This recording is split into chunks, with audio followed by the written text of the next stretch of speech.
Hello everyone, स्वागत है आपका एक बार फिर से निमिज नॉलेज पॉइंट पर। तो आज हम लोग जनरल स्टडीज सेट 14 करने जा रहे हैं। इससे पहले 13 सेट जो है वो मैं करवा चुकी हूँ।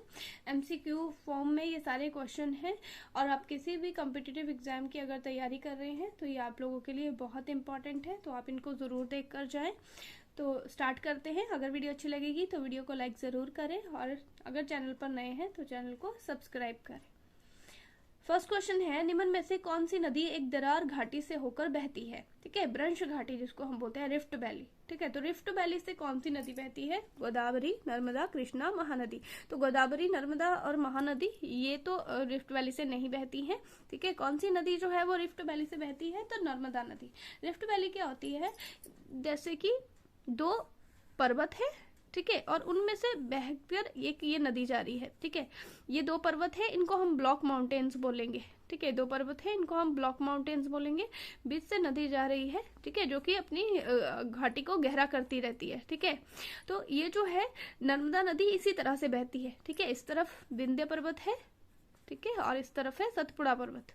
तो विंध्य और सतपुड़ा के बीच से बहती है नर्मदा नदी। ठीक है, तो ये एक भ्रंश घाटी बनाती है, रिफ्ट वैली बनाती है। ठीक है, तो यही क्वेश्चन पूछा गया है यहाँ पे कि कौन सी नदी जो है वो रिफ्ट वैली से बहती है, रिफ्ट वैली बनाती है, तो नर्मदा।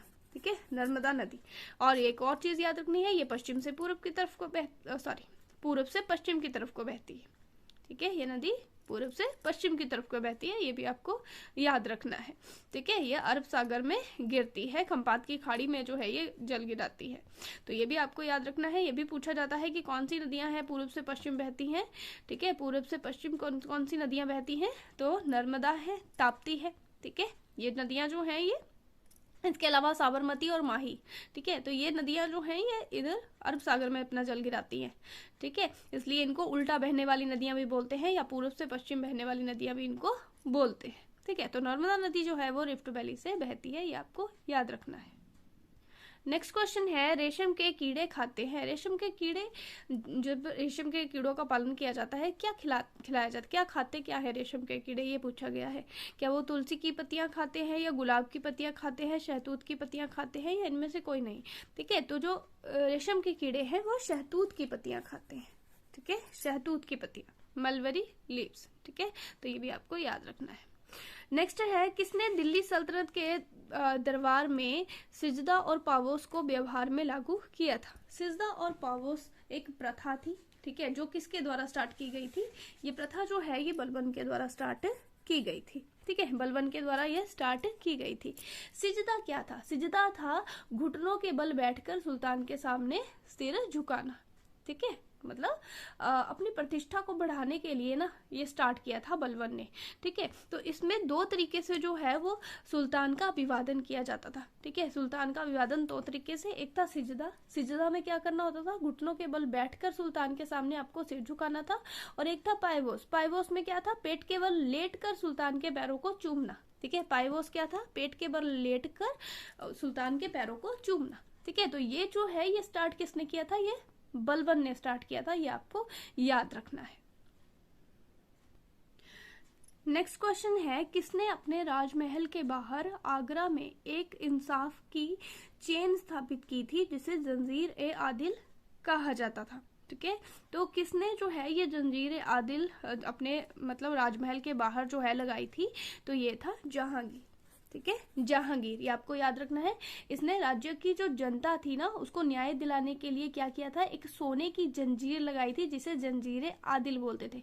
तो कोई भी अगर इसके दरबार में न्याय मांगने आता था तो वो उस जंजीर को, मतलब उसके लिए स्पेशली वो जंजीर जो है वो वहां पे लगाई गई थी, सोने की जंजीर। ठीक है, तो ये आपको याद रखना है। जहांगीर के बारे में हम लोगों ने काफी क्वेश्चन जो है वो पहले भी डिस्कस किए हैं। जैसे कि हमने पढ़ा था सिखों के जो 5वें गुरु थे, गुरु अर्जुन देव जी, उनको इन्होंने मरवा दिया था।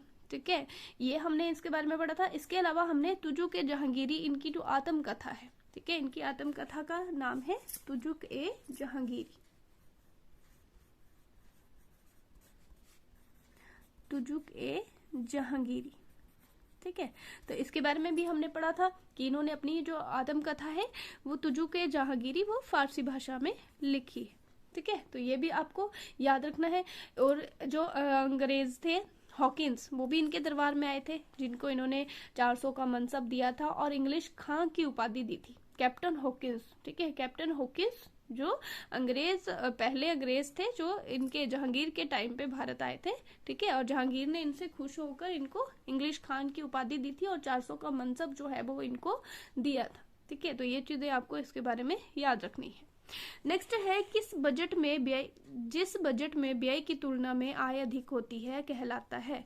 मतलब अगर बजट में व्यय कम हो रहा है, आय ज्यादा हो रही है, तो उस बजट को हम अतिरिक्त बजट बोलेंगे, सरप्लस बजट बोलेंगे, ठीक है, उसको हम बोलेंगे सरप्लस बजट, ठीक है। घाटे का बजट क्या होगा, जिसमें व्यय की तुलना में आय कम होगी, व्यय ज्यादा होंगे आय कम होगी, तो घाटे का बजट होगा। संतुलित बजट क्या होगा, आय व्यय बराबर हो रही है, ठीक है, आय व्यय बराबर हो रही है तो संतुलित बजट होगा। घाटे का बजट मैंने बता दिया, व्यय की तुलना में आय कम होगी, ठीक है, और व्यय की तुलना में अगर आय अधिक है, आय ज्यादा है, तो उसको हम बोलेंगे अतिरिक्त का बजट या सरप्लस बजट, ठीक है। तो यह भी आपको याद रखना है। नेक्स्ट है ब्लैंक राज्य के मुख्यमंत्री को नियुक्त करता है। कौन करता है, राज्य के मुख्यमंत्री को नियुक्त, ठीक है। क्या हाई कोर्ट के जो चीफ जस्टिस होते हैं वो करते हैं, या फिर गवर्नर करते हैं, या फिर प्राइम मिनिस्टर करते हैं, ठीक है, देश के प्राइम मिनिस्टर, या फिर स्पीकर ऑफ लेजिस्लेटिव असेंबली, ठीक है। तो इनमें से कौन जो है वो मुख्यमंत्री को नियुक्त करता है, तो जो मुख्यमंत्री होते हैं राज्य के, उनकी नियुक्ति जो है वो गवर्नर के द्वारा की जाती है, ये आपको याद रखना है, ठीक है। राज्य के जो गवर्नर होते हैं ना, वो नियुक्त करते हैं मुख्यमंत्री को, ठीक है, तो ये आपको याद रखना है। नेक्स्ट क्वेश्चन है किस वर्ष क्रिप्स मिशन का भारत आगमन हुआ था। क्रिप्स मिशन कब भारत आया था, ठीक है, तो क्रिप्स मिशन जो है वो 1942 में भारत आया था। सर स्टैफोर्ड क्रिप्स जो है वो इसके अध्यक्ष थे, ठीक है, सर स्टैफोर्ड क्रिप्स जो है वो इसके अध्यक्ष थे, ये भी आपको याद रखना है, ठीक है। तो जब द्वितीय विश्व युद्ध हो रहा था उस टाइम पे ये आया था, ताकि भारतीयों को थोड़ा सा लालच देकर अपनी साइड जो है वो किया जा सके, ठीक है। तो इन्होंने बहुत कुछ बोला कि हम पूर्ण रूप से एक उपनिवेश बनाएंगे, अपनी सरकारें आप बना सकोगे, आप अपना संविधान बना सकोगे, बहुत सारी चीजें जो है वो इसके जरिए की गई। लेकिन इसे जो है वो कांग्रेस और मुस्लिम लीग दोनों ने ही ठुकरा दिया था, इसे नहीं माना था, ठीक है। और गांधी जी ने इसे पोस्ट डेटेड चेक बोला था, ठीक है। तो ये भी आपको याद रखना है, पूछा जाता है कि किस मिशन को जो है गांधी जी ने पोस्ट डेटेड चेक बोला है, तो पोस्ट डेटेड चेक जो है वो क्रिप्स मिशन को बोला है, ठीक है। गांधी जी ने क्रिप्स मिशन को बोला है पोस्ट डेटेड चेक, ठीक है। और जवाहरलाल नेहरू ने इसको क्या बोला है, तो बोला है कि ये एक ऐसा चेक है जिसका बैंक नष्ट होने वाला था, ठीक है, जिसका बैंक जो है वो नष्ट होने वाला था।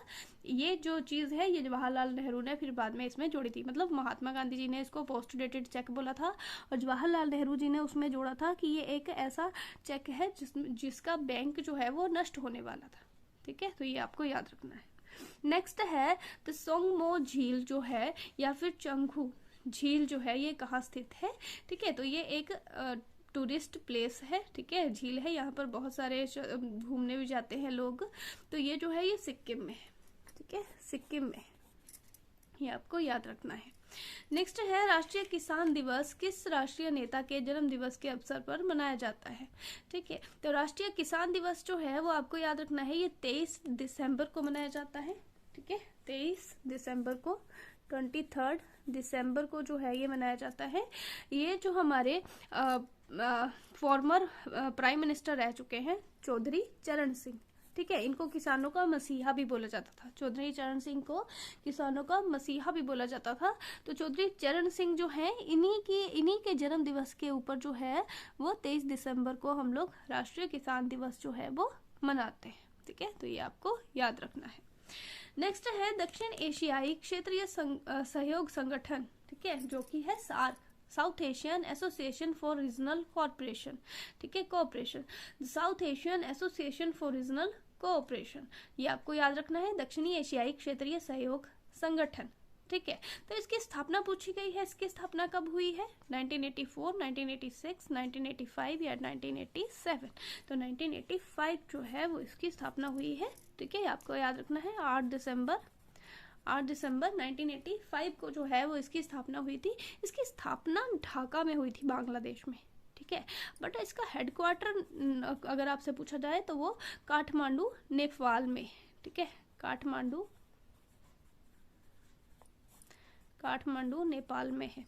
ठीक है, तो ये चीज याद रखने वाली है कि स्थापना जब इसकी हुई थी ना 1985 में, तो स्थापना ढाका में हुई थी बांग्लादेश में, लेकिन इसका हेडक्वार्टर जो है वो बनाया गया है काठमांडू नेपाल में। ठीक है, ये आपको अच्छे से याद रखना है। ठीक है, 8 देश हैं इसमें, श्रीलंका, पाकिस्तान, भारत, नेपाल, बांग्लादेश, अफगानिस्तान, मालदीव और भूटान। ठीक है, तो ये आपको याद रखना है। South Asian association for regional cooperation, ये इसका नाम है। 8 दिसंबर 1985 को जो है इसकी स्थापना हुई थी ढाका बांग्लादेश में। ठीक है, हेडक्वार्टर काठमांडू नेपाल में है और 8 जो है इसके सदस्य देश हैं। ठीक है, तो इतना आपको याद रखना है।